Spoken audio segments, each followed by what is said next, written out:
মেঘ বলতে আপত্তি কি? বেশ, বলতে পারি। ছাদের উপর মেঘ দাঁড়াতো ফুল পিসিমার বাড়ি। গ্রীষ্ম ছুটি চলছে তখন। তখন মানে কবে? আমার যদি 14, মেঘের 16-17 হবে।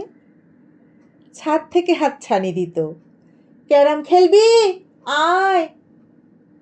সারা দুপুর কাহাতুকার ক্যারাম খেলা যায়। সেই জন্যেই জোচ্চুরি হয়। হ্যাঁ, জোচ্চুরি হতো। আমার যদি 14, মেঘের 15-16 মতো। ঘুরিয়ে দিতে জানতো খেলা শক্ত খুঁটি পেলে। জায়গা মতো সরিয়ে দিত আঙুল দিয়ে ঠেলে। শুধু আঙুল, বোর্ডের উপর লম্বা ফ্রকের ঝুল। ঝপাং ফেলে ঘটিয়ে দিত খুঁটির দিক ভুল। এইখানে না, ওখানে, হ্যাঁ এইটা না, ওটা। ঝাঁপিয়ে পড়ে ছিনিয়ে নিল খুঁটির বাক্সটা। খুঁটিরও সেই প্রথম মরণ। প্রথম মরা মানে বুঝবে শুধু তারাই যারা ক্যারাম খেলতে জানে। চলেও গেল কদিন পরেই মেঘ যেমন যায়। কাঠফাটা রোদ দাঁড়িয়ে পড়ল মেঘের জায়গায়। খেলা শেখাও, খেলা শেখাও, হাবিত্যেশ কাক।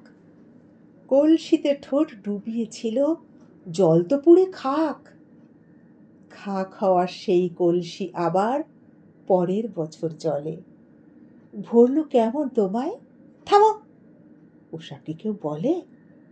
আত্মীয় হয়, আত্মীয় হয়, আত্মীয় না ছাই। স্পষ্ট করে বলো এবার, সব জানতে চাই। 2-3 ক্লাসের বয়স বেশি, গ্রীষ্ম ছুটি হলে।